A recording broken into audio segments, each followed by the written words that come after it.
Assalamualaikum warahmatullahi wabarakatuh. Waalaikumsalam. Ibu, rekan-rekan Roadster Jasa Marga yang saya hormati, pertama-tama puji syukur kehadirat Allah Subhanahu wa taala. Alhamdulillah pada sore hari ini kita bisa ketemu di acara webinar ini.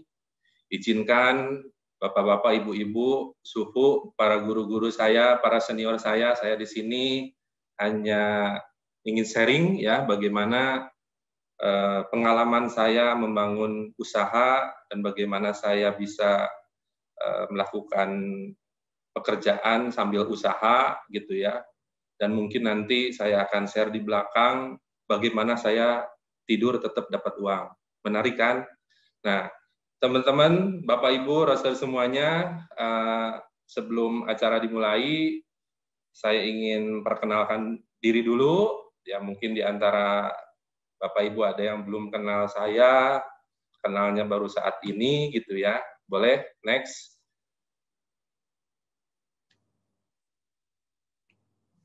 Nah, saya itu ya, pertama masuk di Jakarta Cikampek, ya. Lalu tahun 2006, boleh di-share? Next. Nah, 2006 saya mutasi, 2007 maaf, mutasi ke kantor pusat, jadi divisi pengembangan usaha lain, ya. Lalu sampai ganti nama menjadi Relative Business Development. Tahun 2015 saya pindah ke Jagorawi di Commodity Development Program.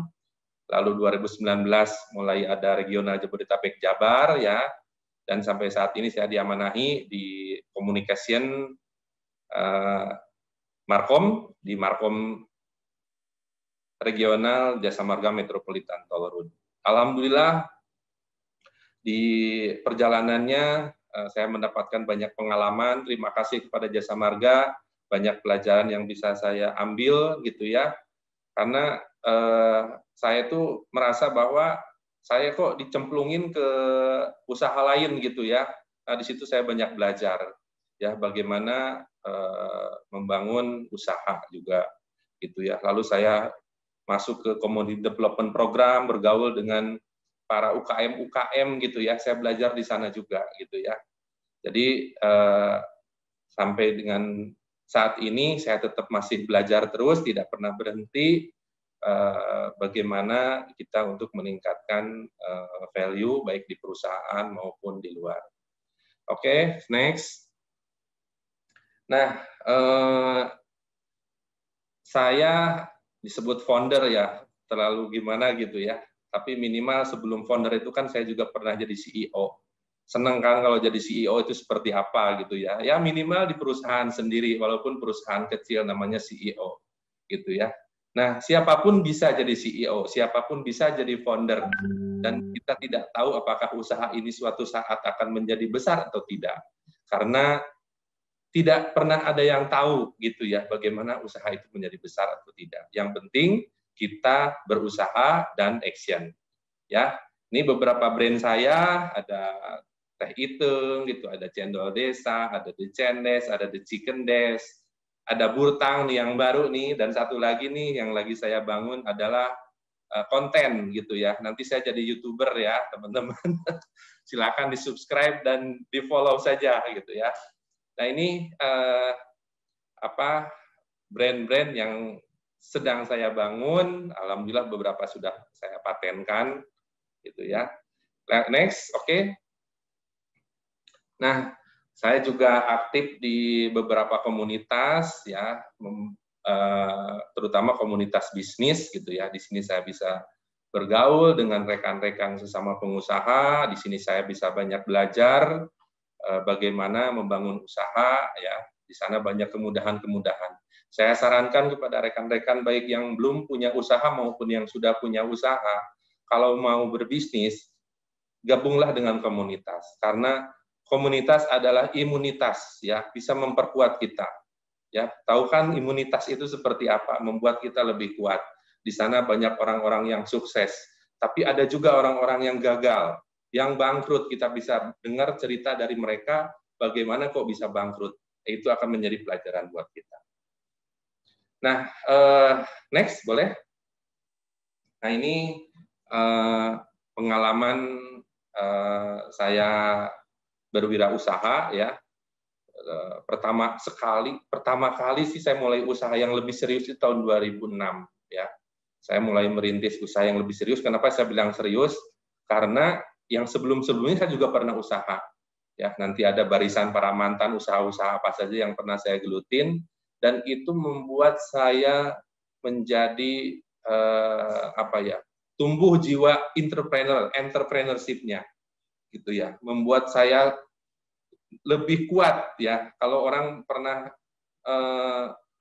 jatuh gitu ya, terus nggak bangkit lagi gitu ya, ya sudah selesai gitu ya. Tapi kalau orang pernah jatuh terus bangkit lagi, nah berarti jiwanya sudah mulai ada tuh, jiwa entrepreneurship-nya gitu ya.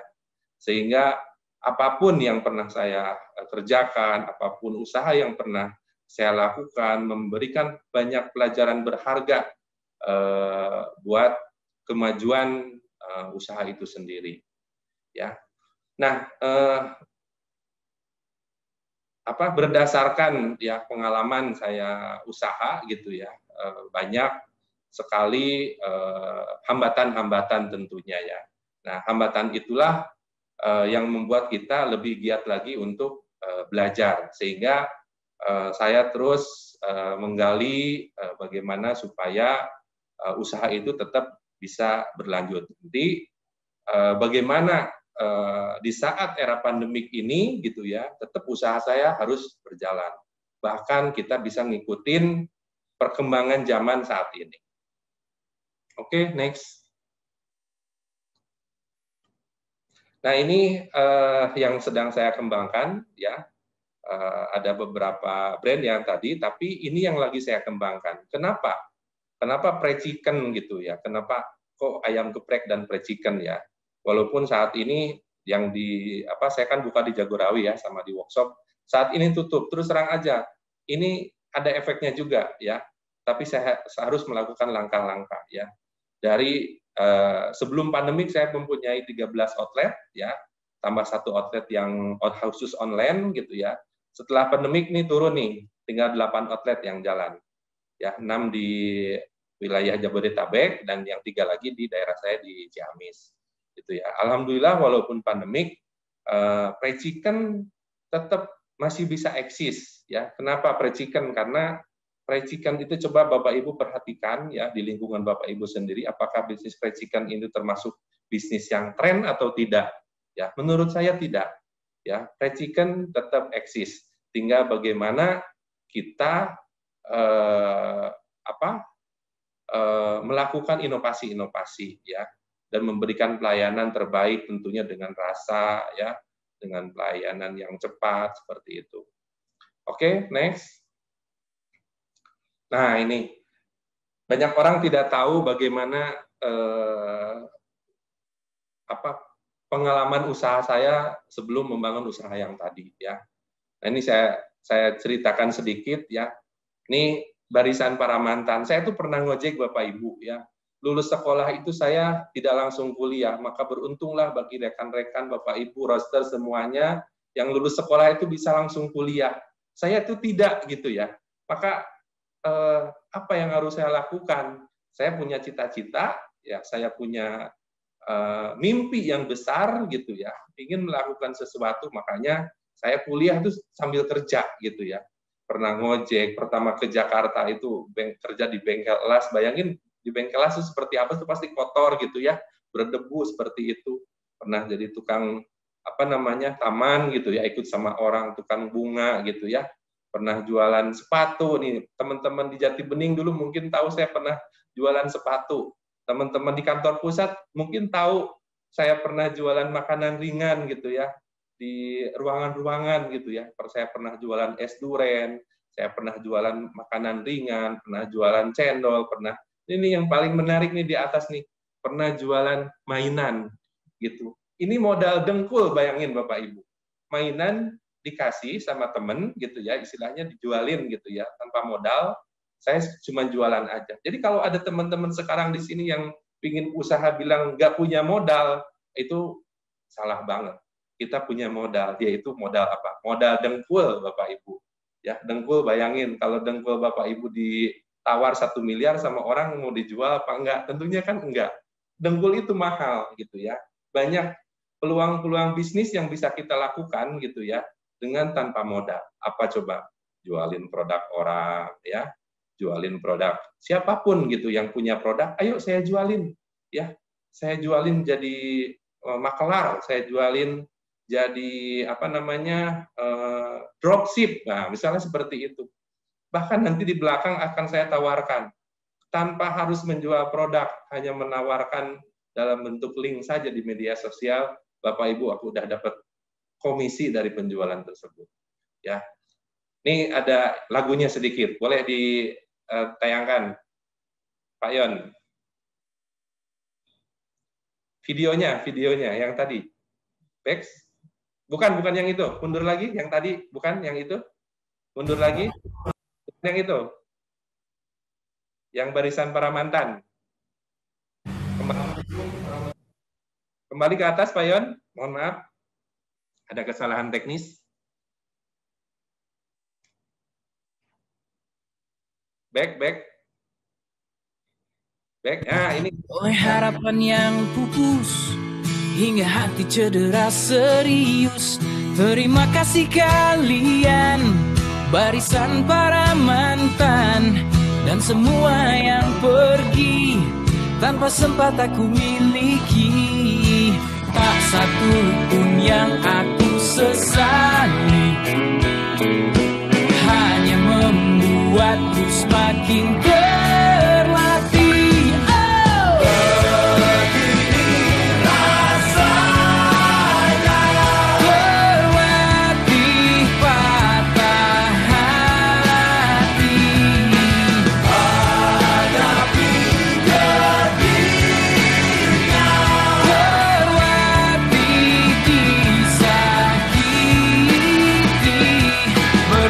Sebelah tangan sudah biasa, ditinggal tanpa alasan sudah biasa. Luka itu pasti, tapi aku tetap bernyanyi.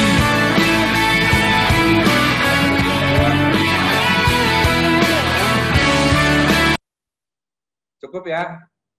Ya, biar ada hiburannya sedikit. Oke, nah kita itu kalau pernah melakukan hal-hal ya usaha itu, misalnya ada yang pernah bangkrut gitu, terus udah setelah bangkrut berhenti gitu ya. Makanya nih saya sarankan kepada teman-teman roster yang suatu saat pasti akan pensiun ya, baik itu pensiun normal maupun pensiun dini atau pensiun dipercepat, apapun itu namanya gitu ya. Ini saya sarankan persiapkan dari sekarang. Jangan sampai nanti pada saat pensiun baru bangun usaha gitu ya. Dengan modal yang sangat besar gitu misalnya gitu ya. Dapat uang pensiun langsung bikin kontrakan misalnya beberapa pintu, tiba-tiba kontrakannya nggak laku karena nggak dilihat dulu, nggak dihitung dulu, nggak dipikirkan dulu nih nanti akan laku atau tidak, atau misalnya tiba-tiba langsung bikin ruko, ternyata rukonya tidak laku misalnya gitu. Makanya bisnis yang kecil-kecil saja dulu ya, mulai dari sekarang dipersiapkan. Nanti pensiun itu tinggal kita menunggu hasilnya. Artinya pensiun kalau bisa nggak usah capek-capek usaha ya, usaha sudah dibangun saat ini, pada saat pensiun udah kita tinggal santai-santai ya, tinggal ngontrol, lihat-lihat usaha sudah dijalankan sama karyawan-karyawan kita, sistemnya sudah dibangun dari saat ini gitu ya. Kita bisa jalan-jalan kemana, ke luar negeri, ke luar kota gitu ya, sama keluarga. Biarin usaha sudah dijalankan ya. Dan bagaimana saya menjalankan usaha bisa autopilot gitu ya, bisa kerja sambil usaha gitu ya. Tadi juga ada yang bertanya, bagaimana membagi waktu gitu ya. Oke, nanti saya ceritakan. Oke, next, Yon. Nah, ini metode penjualan yang saya lakukan saat ini. Ada yang dine-in ya, ada yang take away ya, ada yang online, ada yang nasi box gitu ya. Mungkin di antara rekan-rekan di sini udah ada yang pernah nyobain ya di kantor pusat, ataupun di yang dekat-dekat di mana ya, di JMT atau di Japek gitu ya, atau di yang dekat beberapa anak perusahaan pernah order juga, alhamdulillah, terima kasih. Sampai saat ini masih ada orderan gitu ya. Dan saya kasih tahu buat rekan-rekan roaster ya, kalau mau usaha ya, nggak usah terlalu banyak dihitung gitu ya. Ini contoh saja. Ada teman saya namanya Kepiting Nyinyir, ya, dia itu hanya online saja, mengandalkan Gojek dan GrabFood, GoFood dan GrabFood.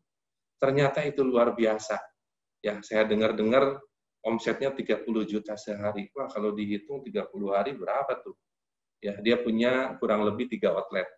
Ya, kalau nggak salah sudah nambah lagi. Itu luar biasa. Hanya mengandalkan online. Ya, kenapa tidak? Ya, dengan peralatan seadanya di rumah, lalu kita beli, kita optimalkan gitu ya online-nya ya. Nah, boleh dicoba teman-teman semua. Oke, next. Nah, saya ini disebut amfibi. Kenapa amfibi? Karena dua dunia. Dunia laut, dunia darat. Saya usaha, saya juga kerja ya. Terus kok bisa ya gitu, usaha sambil kerja, apa tidak mengganggu waktu kerja, atau sebaliknya apa tidak mengganggu waktu usaha? Tentu yang utama adalah tetap saya kerja ya. Kerja buat saya yang utama ya. Usaha itu bisa kita delegasikan ya. Makanya nanti selanjutnya nanti akan saya sampaikan bagaimana saya menjalankan bisnis bisa autopilot. Kadang-kadang saya buka usaha nih pada satu hari gitu ya, tiba-tiba saya kembali lagi ngelihat usaha baru sebulan kemudian gitu ya. Saya ke outlet-outletnya jarang sekali saya. Udah kita berikan kewenangan itu kepada orang-orang terbaik kita, empowerment ya, berikan kepada orang-orang yang sudah kita latih, biarkan mereka berkreasi, berprestasi. Kita hanya ngontrol aja dari jauh seperti itu. Ya, bagaimana sistemnya? Oke, next. Nah, seperti ini ya. Order itu kerjaannya bikin super tim gitu ya. Ya, kita buat timnya. Ya, selayaknya di perusahaan-perusahaan besar seperti Jasa Marga kan sama saja. Ya, owner bangun tim gitu ya. Tim berjalan ya, supaya kan nggak mungkin owner masuk ke bawah-bawah gitu ya, sesekali boleh gitu ya. Nah, kita bangun timnya dulu supaya timnya kuat ya. Kita bangun tim building supaya mereka itu loyal terhadap pekerjaan kita, mereka bisa dipercaya gitu ya. Kita berikan pemahaman-pemahaman, berikan pelatihan-pelatihan ya, sehingga kita bisnis bisa autopilot gitu ya. Tanpa kita berada di sana gitu ya. Mereka melakukan pekerjaan sesuai kewajibannya. Ya, seperti itu. Oke, next. Nah, bagaimana saya membuat pekerjaan usaha saya bisa autopilot itu ya seperti ini. Dari mulai seleksi karyawan ya, kita udah melakukan dengan benar. Terus terang aja, awal-awalnya sih memang saya juga dulu nggak seperti itu ya. Cuman lambat laun ke sini saya banyak belajar gitu ya. Dari mulai rekrut itu ya udah kita melalui lowongan buka lowongan gitu ya. Lowongan kerja buat siapapun yang ingin kerja di tempat saya, silahkan masukkan lamaran melalui email gitu ya. Udah nggak usah lagi pakai lembaran-lembaran ya, udah nggak zamannya kan sekarang seperti itu. Masukin ke email. Email nggak usah kita panggil, kita telepon aja. Orang kita yang butuh kan sekarang. Ya, banyak teman-teman saya bilang, aduh susah Kang nyari karyawan gimana ya gitu ya. Emang nyari karyawan yang seperti apa? Saya butuh orang yang jujur, butuh orang yang tanggung jawab, butuh orang yang rajin. Saya jamin nggak akan ketemu tuh orang. Ya, tapi kalau berproses gitu ya, insya Allah nanti akan menemukan orang-orang terbaik. Ya, alhamdulillah di tempat saya kerja. Paling lama itu pernah ada yang 7 tahun, 5 tahun, 3 tahun, yang 2 tahun lebih banyak. Ya, alhamdulillah mereka kerja ya, karena kita coba berikan reward ya buat teman-teman yang sudah memberikan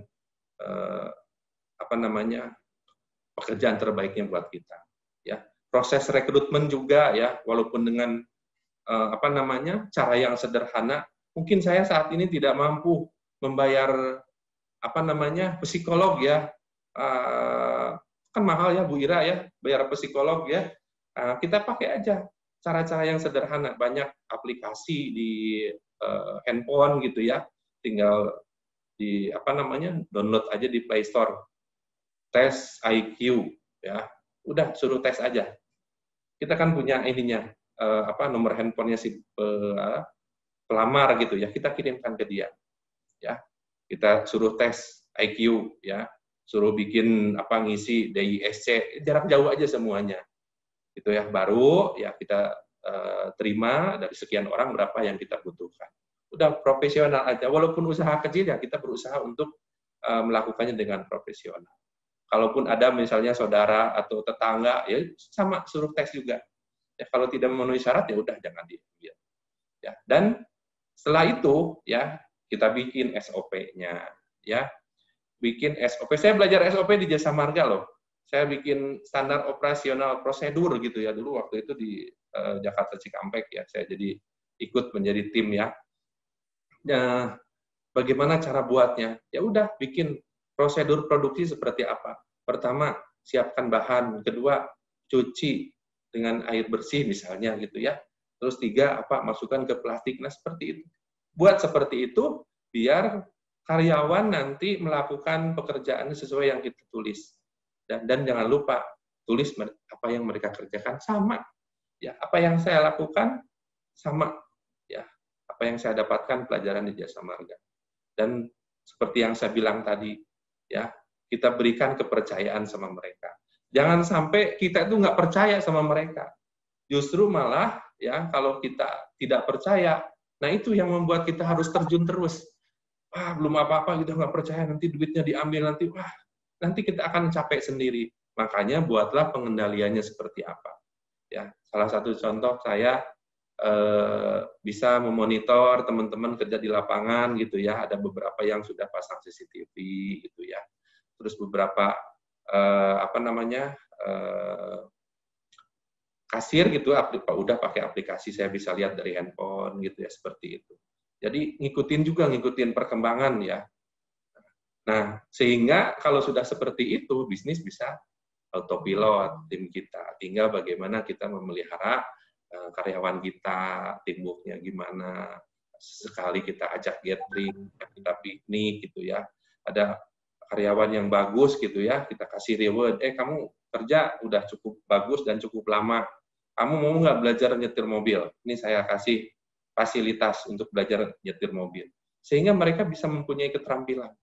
Ya, kita ada juga yang ingin punya motor gitu ya. Boleh, nggak apa-apa. Saya dijadikan jaminan, terus kamu nyicil ya tiap bulan ya. Saya bayar cicilan. Seperti itu. Kamu kumpulkan uang mukanya. Nggak apa-apa atas nama saya dulu. Gitu ya. Fasilitas-fasilitas tersebut ya kita berikan. Ya, supaya mereka juga merasa diorangkan seperti itu. Sehingga mereka betah di tempat kerja kita. Nah, ini next ada beberapa contoh saya bagaimana cara bangun team building. Next, Pak Yon. Assalamualaikum warahmatullahi wabarakatuh. Waalaikumsalam warahmatullahi wabarakatuh. Semangat pagi. Pagi. Mari kita membacakan deklarasi The Cendes, diikuti oleh seluruh karyawan. Deklarasi The Cendes baik. Deklarasi The Cendes baik. Satu. Kami akan selalu istiqomah. Dalam beribadah. Jujur dan amanah dalam bekerja. Dua. Percaya dan yakin. Bahwa kami akan menjadi salah satu. Perusahaan kuliner terbaik. Karena itu. Kami akan selalu berusaha. Untuk mencapai hal tersebut. Tiga. Berusaha menjadikan pelanggan. Sebagai raja. Yang harus memberikan pelayanan yang terbaik. 4. Siap menerima dan menjalankan. Setiap tugas. Yang diberikan perusahaan.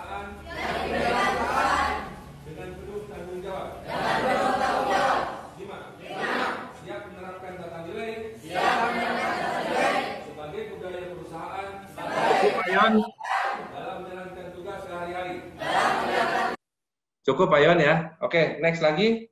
Ada nih, ini satu deklarasi ya. Next Pak Yon. Next. Yes. Assalamualaikum warahmatullahi wabarakatuh. Semangat pagi. Teman-teman, ada beberapa hal yang ingin disampaikan pada pagi hari ini sebelum kita bekerja, dan ingatkan kembali. Ya cukup Pak Yon. Saya perusahaan masih cukup ya. Nah nanti teman-teman bisa lihat di YouTube The Cendes Baik ya. Biar pada masuk ke YouTube-nya. Mohon maaf, nggak fokus nih. Apa The Cendes Baik? Baik itu bebek, ayam, ikan, baik gitu ya. Terus dijadikan tata nilai, ya. Ya seperti itulah. Dulu Jasa Marga JSMR gitu ya. Nah hal-hal seperti ini nih apa namanya buat mengingat mereka gitu ya supaya mereka sama gitu ya frekuensi dengan kita. Kita inginnya seperti apa? Ya udah mereka biar mudah dipahami sama mereka. Oke, silakan aja nonton videonya di YouTube The Cendes Baik. Silakan. Next. Nah, terus di mana saat ini kita sekarang gitu ya? Apakah di kolom E, kolom B, kolom S atau kolom I? Ya, tentunya kan ini ada perbedaan. Ya, atau mau di semuanya bisa banget. Sekarang ada manusia 4 kuadran. Bahkan terakhir saya dengar ada manusia 5 kuadran. Ya, kita tinggal memilih mau di mana. Mana yang paling enak sih sebetulnya? Semuanya tidak enak, semuanya enak. Nah, itu tidak ada yang benar, tidak ada yang salah. Kembalikan lagi ke Bapak Ibu semuanya gitu ya. Kita mau di posisi yang mana? Ya, tentunya ya semuanya ini kan sumber keuangan nih ya. Kalau posisi saat ini lebih banyak tentunya kan di E gitu kan. Tapi E juga bisa jadi B ya. E juga bisa jadi S. E juga bisa jadi I ya. Kenapa tidak gitu kita jadi investor gitu ya. Kenapa tidak kita punya suatu keahlian gitu ya di secara pribadi ya. Sekarang banyak loh tempat-tempat untuk kita bisa mengeksplor diri gitu ya. Misalnya saya punya keahlian seorang desain grafis misalnya gitu ya. Masuk aja ke ada namanya Skill Academy ya. Ada arkademi.com gitu ya. Kita bisa masuk ke situ. Ya, teman-teman di sini yang roster punya keahlian silahkan masuk di situ. Punya keahlian apa gitu ya, misalnya ya seperti tadi daftar aja, kita bisa mendapatkan penghasilan di situ tanpa mengganggu pekerjaan kita. Ya, carilah bisnis-bisnis yang tidak mengganggu pekerjaan, itu sih intinya. Ya, dan itu tadi kita harus belajar dan membangun tim. Itu tipsnya sebetulnya. Ya, yang saya lakukan selama ini ya seperti itu. Ya, tadi saya bilang di awal bagaimana saya tidur ya. Tapi ada order gitu ya, tanpa saya harus membalas-balas chat gitu ya. Bikin sekali, tapi bisa dipakai beberapa kali gitu ya. Nanti di akhir saya kasih tahu. Oke, next. Nah, jadi pengusaha itu juga tidak selamanya enak gitu ya. Di sini bisa membedakan ya antara entrepreneur gitu, apakah itu pengusaha, apakah itu pedagang gitu ya. Tentunya kan berbeda ya. Kalau pedagang sih, kalau pengusaha sih belum tentu entrepreneur. Tapi kalau entrepreneur dia pasti seorang pengusaha gitu ya. Nanti silahkan cari sendiri perbedaannya, banyak tuh di internet. Ya, kalau pedagang beda lagi. Pedagang ya kalau dia nggak dagang nggak dapat uang gitu kan. Kalau dia itu biasanya tidak ada keinginan untuk mengembangkan gitu ya, sudah saya cukup dapat uang tiap hari gitu ya. Ya sudah gitu aja gitu. Nah itu biasanya disebut pedagang. Tapi kalau entrepreneur gitu ya, dia memikirkan gitu gimana produksi gitu ya, gimana supply pembayaran ke supplier, gimana gajian, gimana omset gitu ya. Entrepreneur itu 24 jam loh kerjanya gitu. Kalau dipikirkan terus gitu ya. Tapi kalau udah punya tim kan enak, tinggal mereka aja yang ngerjain tim kita. Ya. Oke, lanjut. Nah, kadang-kadang juga usaha itu nggak sesuai dengan realita. Ya, ada teman-teman yang membangun bisnis gitu ya, nggak tahu tiba-tiba di tengah jalan itu ada apa namanya turun gitu ya. Sekarang pandemi gitu ya, tiba-tiba sebelum pandemik wah jalan, tiba-tiba pandemik langsung turun gitu ya, wah dia nggak kuat langsung kelepok-kelepok, udah selesai gitu. Tapi kalau kita melakukan inovasi-inovasi gitu ya, kreativitas, insya Allah bisnis itu akan terus berjalan gitu ya. Makanya buat teman-teman nih sebelum pensiun gitu ya, nanti ya udah dari sekarang kita merintis usaha, bikin sistemnya boleh, usahanya belum jalan. Kadang-kadang ada orang yang sudah apa namanya bikin sistem, bikin apa, tapi usahanya nggak jalan-jalan. Nah itu juga salah. Harus action gitu. Usaha itu nggak usah terlalu banyak dipikirkan, nggak usah terlalu banyak ditanyakan, nggak usah terlalu banyak dihitung gitu ya. Harus cepat action gitu ya. Oke, lanjut. Dan bagaimana apa namanya supaya kita itu menjadi pengusaha yang hebat. Ini hanya sharing saja ya, nggak bermaksud ngajarin ya. Tentunya di sini sudah pada hebat semua ya. Temukan yang pertama itu temukan alasan kenapa saya harus berusaha. Ya, kenapa sih kok saya harus bisnis gitu ya? Kalau nggak perlu bisnis ya nggak usah bisnis gitu ya. Tapi gitu ya, ada tentunya ya alasan-alasan kenapa orang mau berusaha. Oke, next. Nah, ini diantaranya gitu ya. Ada yang next, Pak Yon. Ada yang next lagi. Ada yang mempunyai alasan bahwa di Indonesia kurang pengusaha gitu kan. Ya silakan, nasionalismenya tinggi. Ya, bayangkan di Indonesia pengusaha hanya berapa persen dari jumlah penduduknya. Masih jauh lebih besar dibandingin dengan negara-negara tetangga. Ya kalau bisa sih ya anak-anak kita gitu ya kalau lulus kuliah itu ya kita motivasi buat biar menjadi pengusaha gitu ya. Bapaknya kerja biar anaknya jadi pengusaha aja misalnya gitu. Atau nggak apa-apa kerja dulu nanti terus dia jadi pengusaha. Ya, ada orang memilih jadi pengusaha itu karena ingin kebebasan waktu gitu ya biar bisa ibadah tenang misalnya, biar bisa jalan-jalan, biar dia bisa nganter anak sekolah gitu. Beda-beda orang, silakan itu pilihan gitu ya. Tapi ini kebanyakan ya orang memilih usaha seperti itu. Nah, yang ketiga adalah pemberdayaan.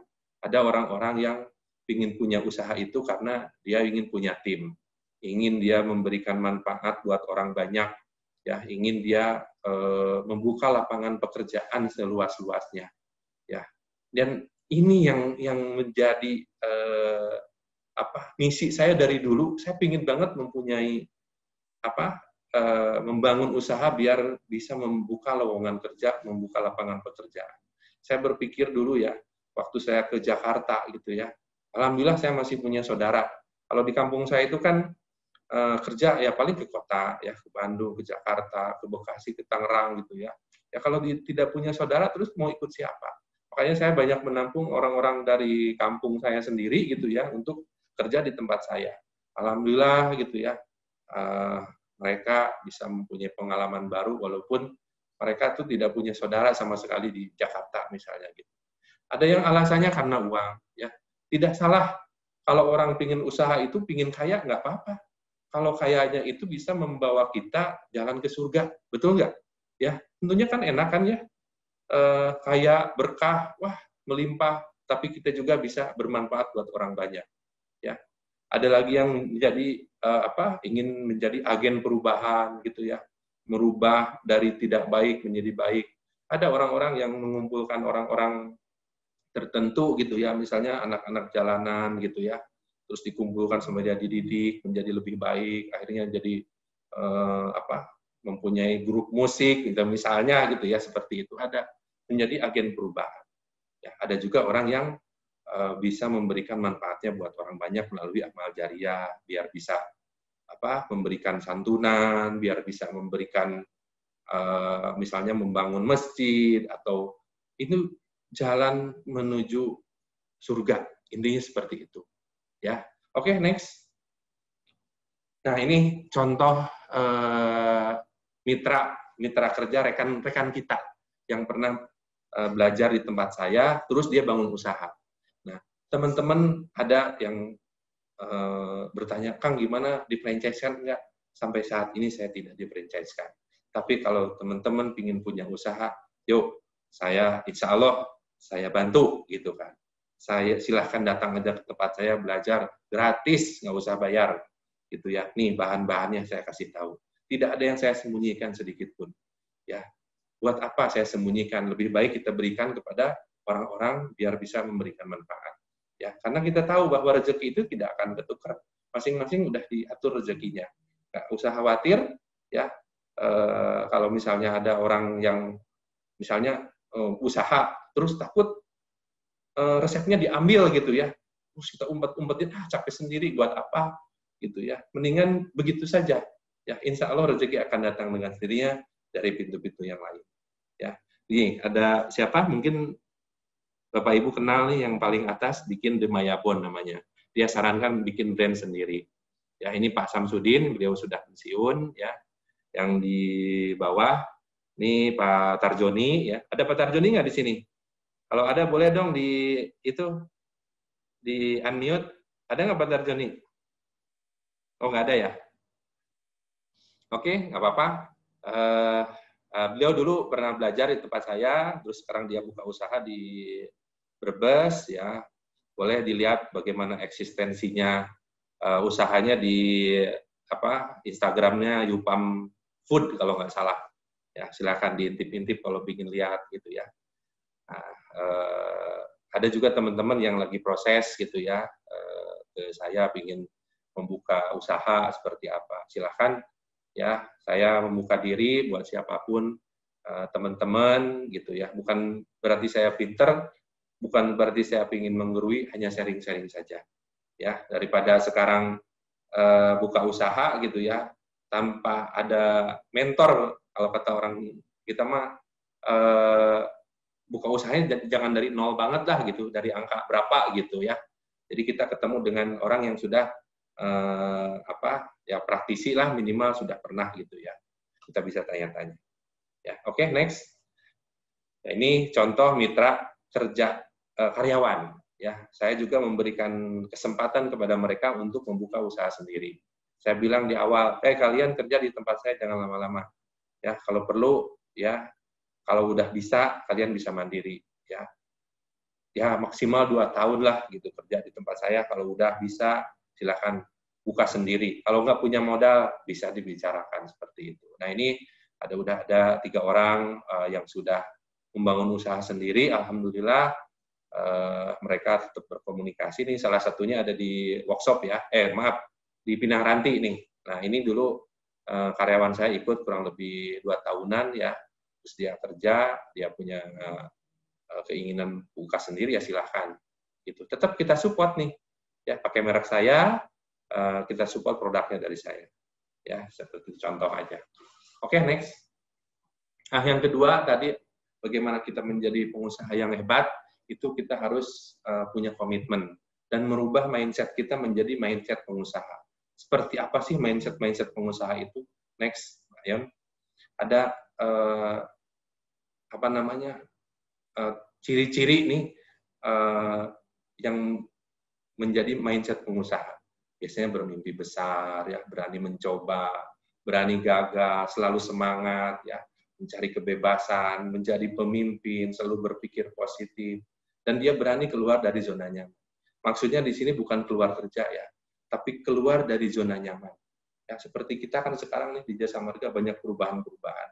Kita harus keluar dari zona nyaman, kerja lebih baik lagi, jangan merasa nyaman gitu ya. Sekarang kita lagi pandemi, biasanya begini terus sekarang efisiensi jadi merasa tidak enak. Nggak boleh begitu. Jadi kita harus membiasakan diri, belajar ya, melihat situasi ya, bagaimana kita bisa beradaptasi dengan situasi yang ada. Saya akan cerita sedikit tentang kisah burung pelikan. Bagi yang sudah dengar mungkin nggak apa-apa ya. Jadi di suatu daerah di California, di salah satu pantai gitu ya, ada sekelompok burung, namanya burung pelikan, ya, yang dia itu burung pelikan itu jago banget dalam menangkap ikan. Ya. Nah, karena situasinya di sana itu ada pabrik-pabrik makanan ikan kaleng gitu ya. Di situ juga banyak para nelayan dan ikannya itu berlimpah di sana. Sehingga si burung-burung itu tidak perlu lagi mencari ikan. Dia cukup mengambil sisa-sisa para nelayan ya, buangan-buangan dari pabrik-pabrik ikan kaleng gitu ya. Sehingga mereka itu merasa nyaman ya, tanpa harus terbang gitu ya, mencari ikan ke tengah lautan gitu ya. Mereka udah bertahun-tahun gitu ya, terus saja ya, nggak perlu nyari makan. Nah, sampailah pada suatu saat di lokasi tersebut ikan berkurang, sehingga banyak perusahaan-perusahaan ikan kaleng di situ yang tutup. Nelayan juga sudah tidak lagi mengambil ikan ke laut, ya, sehingga di situ banyak burung-burung yang mati kelaparan karena dia tidak bisa lagi terbang menangkap ikan, tidak lagi bisa berburu ikan maksudnya, ya, tidak ada lagi ikan-ikan yang tercecer yang dibawa sama nelayan. Nah, banyak burung-burung yang mati di situ. Sampai suatu saat ada ahli lingkungan yang datang ke situ melihat bahwa ini populasi burung ini bisa hilang gara-gara ini. Akhirnya didatangkanlah burung-burung pelikan dari daerah lain didatangkan ke situ. Nah, bercampurlah antara burung yang sudah keadaan yang tidak bisa mencari makan dengan burung-burung yang bisa mencari makan. Lambat laun terus gitu ya, burung-burung tersebut menyesuaikan dengan lingkungannya. Ya, banyak yang mati juga karena mereka tidak mau belajar terbang. Tapi banyak lagi orang-orang burung-burung yang bisa menyesuaikan dengan keadaan, belajar dari burung-burung yang sudah jago cari makanan. Ya, nah kita lihat dulu videonya. Oke, Mas Yon, next.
Nah, dari situ kita bisa mengambil pelajaran ya bahwa kita jangan berhenti di zona nyaman ya.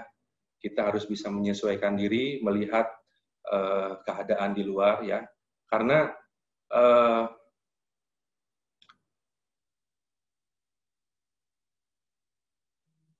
kalau kita bisa melihat ya, karena yang paling mudah gitu ya dengan penglihatan gitu ya.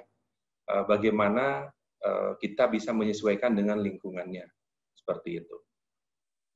Nah, yang berapa tadi? Yang ketiga, yaitu berani memulai. Ya. Kalau kita ingin menjadi pengusaha, gitu ya, kita harus memulai, karena menjadi besar itu adalah dimulai dari langkah pertama, betul nggak? Ya, oke, next, Mas Yon. Ini ada pernyataan dari Om Bob, kalau orang goblok itu nggak pandai menghitung, makanya lebih cepat mulai usaha. Kalau orang pintar menghitungnya encelimet, makanya nggak mulai usahanya, karena sibuk mikir gitu ya. Terus nih kata Sapir Sinu, kalau mau bisnis, jangan kebanyakan dipikir, dihitung, dan dianalisa, dijamin nggak buka-buka bisnisnya. Ya kita harus berani memulai, ya nggak usah terlalu banyak dipikir. Ada sih konsep gini, action, pikir, hitung ya. Tapi itu juga nggak boleh dicontoh. Tetap bisnis itu harus dihitung, cuman jangan terlalu ya. Kalau terlalu dihitung, terlalu dipikirkan, nanti nggak jalan-jalan bisnisnya. Oke, next. Nah, bisnis itu juga berproses dan bertumbuh ya. Ada orang-orang yang pingin bisnis tuh langsung besar, pingin untung tuh langsung besar gitu ya. Dulu saya juga bisnis ya kecil-kecilan gitu ya. Ya sampai sekarang juga kecil-kecilan, tapi alhamdulillah yang tadinya satu jadi nambah terus grafiknya naik. Ya tentunya sejalan dengan pengalaman. Kalau langsung gede juga nanti ngeri juga tuh, kalau nggak kuat akarnya nanti tertiup angin langsung roboh juga. Ya makanya berproses dan bertumbuh. Dulu siapa yang tahu kalau siapa namanya pengusaha, ada beberapa pengusaha gitulah yang sudah besar saat ini gitu ya. Dulunya tentunya yang kecil juga. Ya, mendengar histori mereka gitu kan, dulunya kecil-kecil gitu ya. Mereka bertumbuh terus ya. Seperti itu. Oke, next. Nah, berusaha juga harus naik kelas. Makanya kalau ingin menjadi besar gitu ya, kita harus mempersiapkan segala sesuatunya. Ini segitiga BI ya yang diperkenalkan oleh siapa? Robert Kiyosaki gitu ya. Nah ini kalau bisnis itu sudah dari beberapa segi ya, dari produknya, legalitasnya sudah bagus, sistemnya sudah jalan, komunikasinya seperti apa, cash flow-nya sudah bagus, mempunyai tim, visinya udah jelas, leadership-nya udah ada gitu ya.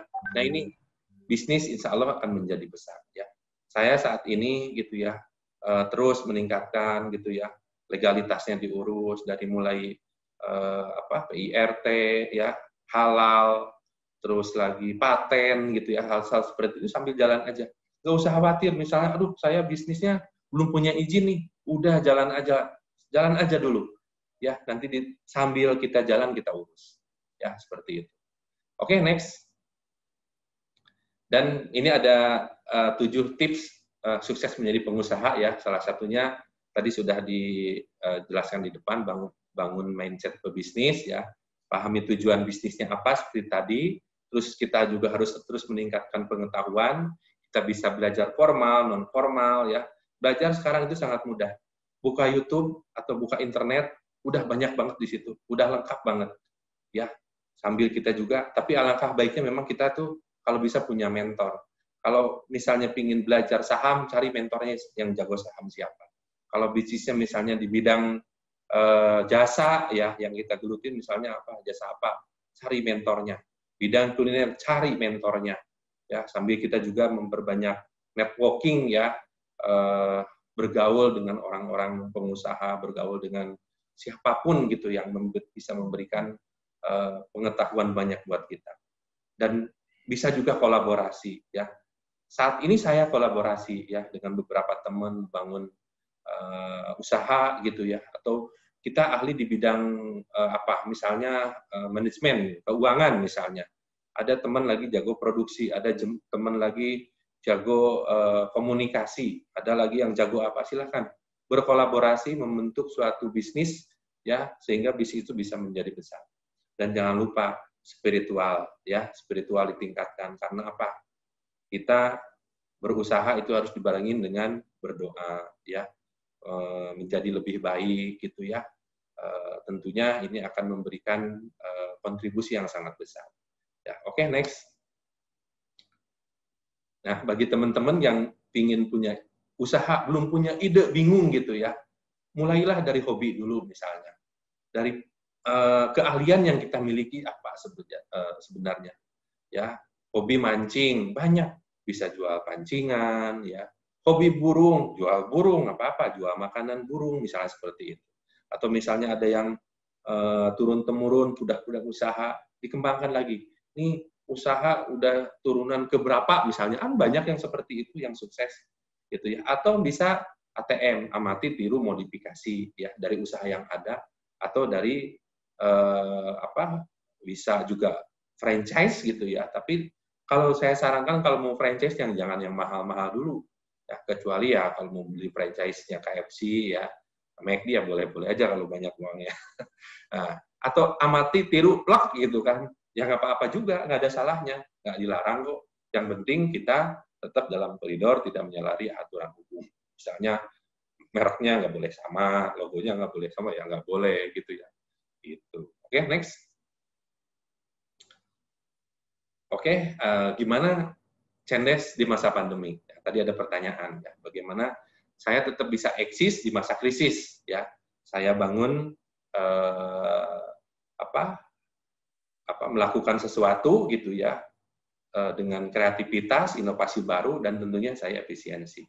Beberapa outlet saya tutup, buat apa? Buat efisiensi. Buat apa kita dipaksakan tetap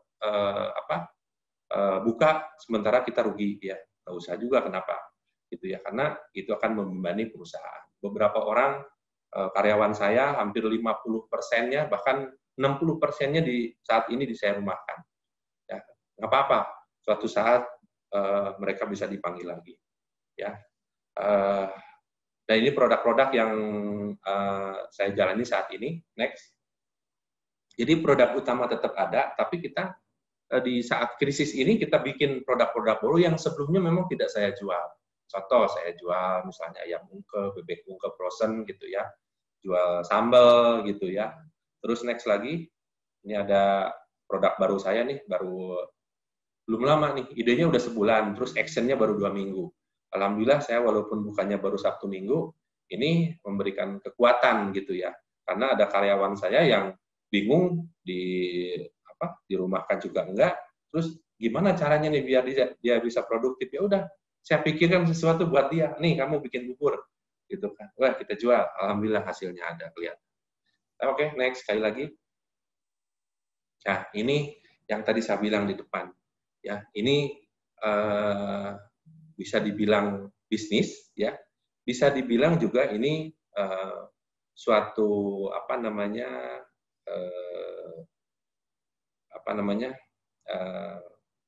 kegiatan yang saya lakukan dan bisa bermanfaat buat orang banyak. Ya, contoh, saya saat ini membuat kelas bisnis sambal kemasan. Kan bisnis sambal kemasan juga banyak ya orang-orang yang udah sukses.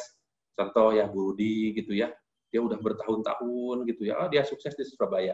Kalau ke Surabaya nggak bawa sambal Budi ya nggak lengkap.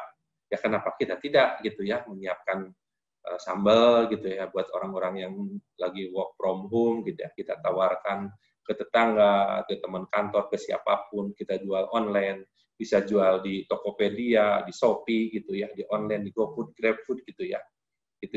Dan ini saya buka 2 ya, pelatihan sambal kemasan dan pelatihan ayam fried chicken gitu ya.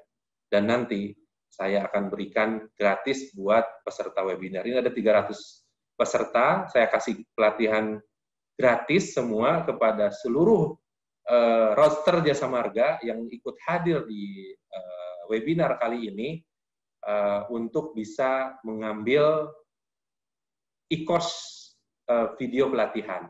Ya, silakan. Pull my heart out of my chest, train my mind so I forget. Sink your teeth into my bones, dig me out, then fill the hole. Tear me apart, and watch it burn. Tear me apart, and watch it burn. All that's left is a window to my soul. Come and get it.